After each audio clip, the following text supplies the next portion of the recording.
В последнее время нас заваливали премьерами электрокаров, но сейчас в центре внимания новинка с обычным двигателем.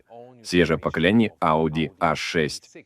Сегодня смотрим версию Avant, то есть универсал. А позже покажут еще и седан, и его мы также не пропустим. По сути, у них будет много общего, но начнем с Avant. Ведь в Европе такие машины особенно в почете. Я раскрою, чем новый А6 отличается от старого, и как он смотрится рядом с подросшим А5. В чем все еще разница? И да, чуть позже разберемся с путаницей в названиях. Пару дней назад это была А7, а теперь снова А6. Мне кажется, так правильнее, но об этом потом. Погнали смотреть машину с Томасом в 4К на полный экран и до конца. Начнем с передка. Вот вам широкая решетка радиатора, это S-Line, с крутыми горизонтальными полосками, похожими на букву L. В ВАЗе была бы просто сетка типа SOT.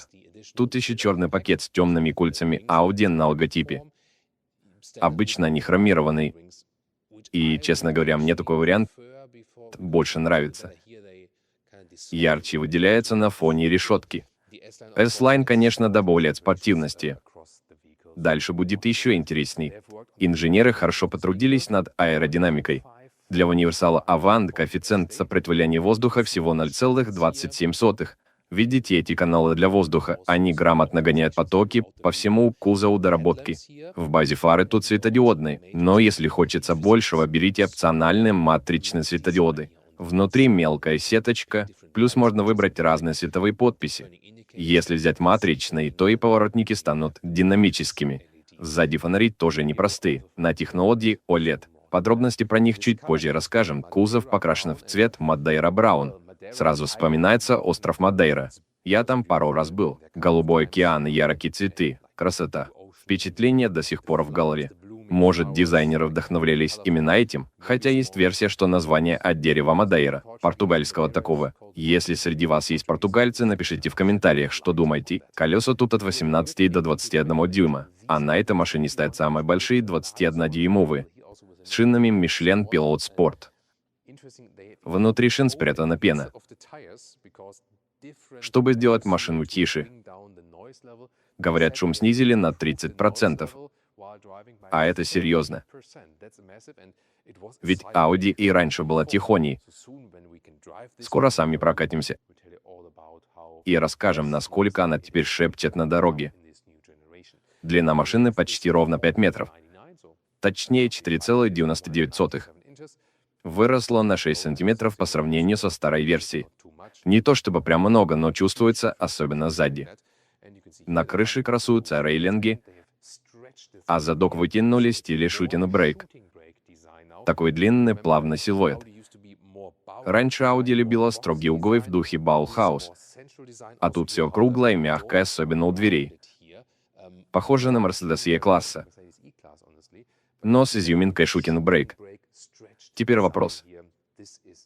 Не стало ли внутри теснее из-за этого дизайна? Скоро проверим и отчитаемся. С точки зрения технологий, тут новый А6 реально выделяется на фоне А5. Новый А5 подрос в размерах. И теперь разница между ними всего 16 сантиметров. Не так уж много, если смотреть снаружи. Но главное внутри, в начинке. Подвеска тут на любой вкус. Стандартная, спортивная, чуть ниже на 2 сантиметра. А еще есть опциональная пневматика. Ее у А5 не найдешь. Пневматическая подвеска — это про комфорт и шик. Едешь мягко, как по облакам. Да еще и воздух сопротивляется меньше. В динамичном режиме или когда гонишь, машина сама приседает, чтобы лучше скользить. А если дорога разбитая, можно приподнять кузов. Удобно для наших реалий. Еще одна крутая штука — подруливающая задняя ось. На низкой скорости задние колеса поворачиваются в обратную сторону от передних до 5 градусов. Это сжимает радиус поворота на целый метр. Работает до 60 км в час. А если разогнался выше, колеса начинают смотреть туда же, куда передние. Для устойчивости и чтобы не улететь в повороте. Задок у новой А6 полностью переделали. Тут она реально выделяется, особенно если сравнивать с А5 Avant. Кстати, опять теперь зовется по-новому. Про эти переименования я еще расскажу, не переключайтесь. Дизайнеры хотели, чтобы кольца Audi будто смотрели вверх. Такая была задумка. Поэтому все тут округлое. Плавно перетекает в линию крыши. Для аэродинамики добавили длинный спойлер и боковые штуки.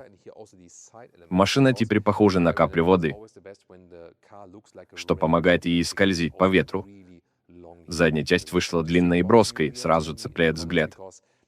И если сравнивать опять, то спереди они как братья-близнецы. А вот сзади А6 совсем другая история, ее ни с чем не спутаешь. Фонари тут двухэтажные, сверху OLED, органические светодиоды, которые светятся как живые. Издалека кажется, что они отражают все вокруг, как зеркало. А вблизи видно, там сложная структура, не просто полоска. Нижняя часть — это сквозная линия через весь задок. А поворотники мигают динамично. От краев к центру смотрится круто. Средняя полоска прикидывается черной, но на деле она в цвет кузова. Берешь красную машину, и она тоже красная. Классный ход добавляет характер. Световых фишек тут хватает. Если взять определенные опции, будет приветственный свет. В топовой комплектации дают матричные фары спереди и OLED сзади. Давайте покажу. Подходишь к датчикам, и машина выдает эффект.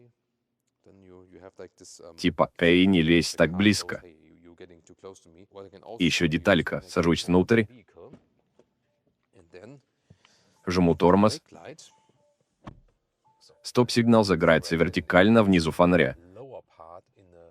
Необычно и стильно, согласитесь? Плюс 4 предупреждающих треугольника. Они чуть зеркалят. Особенно если подойти поближе. Это как будто машина с тобой общается. Прикольная идея. Выхлопные трубы теперь честные, никакой бутафории. Нашей полиции фальшивых выхлопов тут ловить нечего, потому что это настоящие патрубки под 6-цилиндровый движок. 3-литровый V6 на 367 сил. Теперь есть не только в S-версиях, но и в базе. Это прям подарок. А снизу еще диффузор, добавляет машине стиля и солидности. Пора заглянуть под капот. Линейка двигателей еще вырастет. Позже обещают подключаемые гибриды. Но старт продаж будет с базовыми моторами. 2 двухлитровых, бензиновый TFSI и дизельный TDI. Оба 4-цилиндровые. В Европе дизели получат систему MHEV+. Это такая продвинутая мягкая гибридная штука. Базовые движки выдают 204 лошадиные силы. Бензиновый только с передним приводом. А дизель можно взять как с передним, так и с полным. Сразу с запуска будет и 3-литровый V6 на 367 сил. Этот зверь разгоняет машину до сотни за 4,7 секунды. В Европе он тоже идет с MHEV+. Рекуперирует до 25 кВт энергии и помогает электричеству на низких скоростях. Например, когда паркуешься или ползешь в пробке. Полный привод тут Quattro Ultra. Основа передняя, но мощность кидается и на задние колеса. Если едешь спокойно, задняя ось может отключаться, топливо экономится. А вот когда жмешь газ в пол, до 70% мощности уходит назад. Мы уже гоняли эту систему на А5. Работает здорово. Да, это не тот старый добрый Quattro, но перекоса на передок не чувствуешь, даже когда резко вылетаешь из поворотов. И это еще не S-версия, хотя 367 сил уже огонь. Поговаривают, в S-ке будет тот же V6, но разогнаны где-то до 450 лошадок. Тут прикол вышел. Все смотрят на эту машину и думают, ну, ясно, А6. А в автопроме иногда такие фокусы случаются, что не угадаешь. Помните, как в прошлом году Альфа-Ромео выкатила Альфа Милана? Премьера прошла, а потом какой-то итальянский политик возмутился. Как это Милана, если не в Италии собрано? Чтобы не бодаться в судах, ребята переименовали ее в Альфа Джуниор. Представляете, после запуска полностью новое имя дать? Жестко. У нас история другая, но тоже занятная. Эту машину сначала хотели назвать А7, а потом вернули старое доброе А6.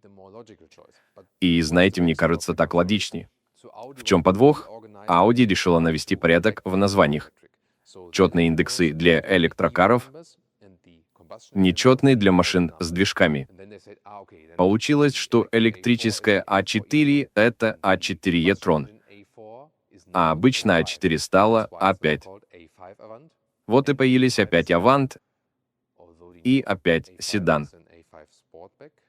Хотя, честно, я бы оставил А4 Avant для универсала, а купе назвал опять Sportback. Было бы понятней. Но Audi пошли своим путем, и народ слегка запутался. С этой моделью тоже сначала думали про A7, A7 Avant и A7 седан. Но людям это показалось странным. Да и фанаты сказали: давайте А6 не трогать. В итоге вернули А6 Avant. Скоро будет А6 седан, а электричку обозвали А6 e-tron. Получается, А7 пока вычеркнули из списка. И нового А7 не ждите. Планов нет. Жалко, конечно, я А7 любил, красивая была тачка. Но вернуть А6 — это, по-моему, правильный ход. А вы как считаете? Пишите в комментариях. Мы уже разобрали внешку S-Line с ее крутым значком, и скоро заглянем в салон. Он тоже будет в стиле S-Line. Но сначала надо попасть внутрь, а для этого нужен брелок. Брелок — стильная штука, работает как часы. Ручки дверей тут с фишкой, тянешь вверх, а они сенсорные, никакого щелчка, просто поле, как в будущем. Еще одна крутая штука, которой нет в А5. Опциональные доводчики дверей. Закрываешь, и звук такой солидный, прям мурашки. Мне нравится, честно. И это не все. Задние двери тоже с доводчиками прямо тут. Хлопать не надо, все мягко и плавно, как в премиуме. Погнали смотреть интерьер S-Line. Салон S-Line встречает нас фактурной отделкой. На вид классно, но на ощупь не сказать, чтобы супер мягко. Контрастные вставки добавляют огонька. Подсветка тут вшита по контурам. Цвет меняешь под настроение. Свет мягко растекается по салону. Прямо уютно. Аудиосистема от Bang & Olufsen — это отдельная тема. Звучит шикарно, уши радуются. В глаза бросается большой черный блок управления, весь сенсорный, плюс память настроек. Круто, но, честно, старые добрые кнопки были бы удобнее. Материал с объемной текстурой, фишка, которую впервые запилили в Bentley Continental, а теперь она есть и в А5, и тут. Кармашки в дверях, да, могли бы ткани обшить. Это точно S-Line. Подсветка с логотипом на полу, значок на порогах. Все как положено, чувствуешь себя в топе. Руль тоже S-Line. Спицы закрыты, не как в базе. Эмблема Audi теперь плоская, не объемная, как раньше. Но смотрится стильно, не придерешься. Панель управления опять черная, с приятным кликом кнопок, но их мало. Все через экран. В целом удобно, современно, привыкнуть можно.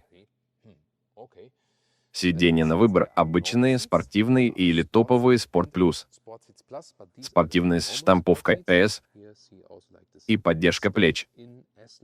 Сидишь как влитой, комфортно на уровне. В Европе дают ткань или микрофибру динамика. А тут еще кожа с корзамом вперемешку. Мне кажется, это не очень удачно. Другие бренды уже ставят крутой кожзам с дырочками и охлаждением. Практично, легко чистить, всем нравится. А у Audi выбор странный. Либо кожа, либо ткань, и все. Голову сломаешь, пока настроишь машину. Зачем так все усложнять? Место над головой и вагон. Даже если рост 189 сантиметров, не упрешься. Крыша панорамная, но не открывается, зато она электрохромная. Меняет прозрачность. Лия скоро покажет, как это работает. Небольшой спойлер. Для посадки есть удобная штука. Руль поднимается, садишься без проблем. Закрываешь дверь, он опускается. Сиденье подъезжает, и ты в идеальной позе за рулем. Руль у Audi тонкий, не как толстяки у BMW, но держится отлично. Отклик топ. В прошлых тестах это всегда радовало, а тут еще и доработали, чтобы машина лучше рулилась.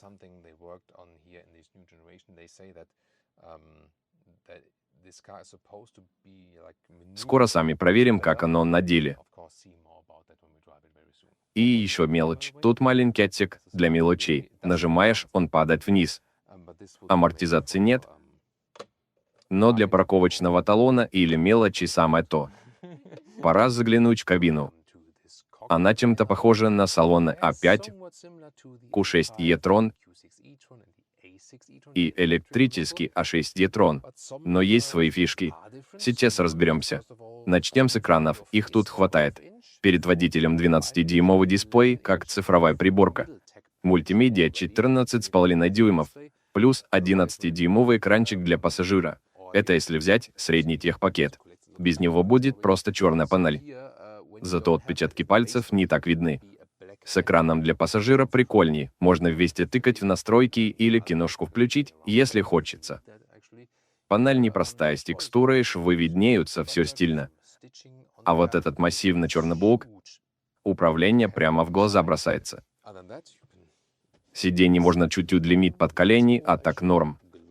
Бардачок с секретом. Тут аварийный выключатель, потому что это прототип. Но сам он мягко закрывается, качество сборки на уровне. Дерево тут смотрится шикарно. А элемент кожи вообще топ. Сразу отличает А6 от А5. Подсветка по контурам класс. Цвет выбираешь сам, уютно. Подстаканники тоже добротные, не подкачали. Но вот этот глянцевый черный пластик посередине — перебор, честно. Вы тоже намекали на это в комментах. Мы сказали Audi: ребят, хватит глянца. Они такие: слышим, но поздно менять. Ладно, может, в следующих моделях учтут? Надеюсь. Обшивка тут с двух сторон деревянная, плюс кожаная накладка для колена. Это прям фишка А6 против А5. Хотя мое колено больше в дерево упирается, чем в кожу, но выглядит круто, и ладно, не принципиально. Подлокотник двигается по высоте, а под ним еще местечко для шмоток. Удобно. Все зарядки спереди, удобно под рукой. 2 USB-порта и беспроводная панель с вентиляцией. Мелочь, а приятно. Громкость регулируется старой доброй крутилкой, физической, что радует. Рычаг коробки передач встроен прямо в панели. Режим езды переключаешь через Drive Select. И если стоит пневмоподвеска, в динамичном режиме машина чуть приседает. Аэродинамика, стиле, все как надо.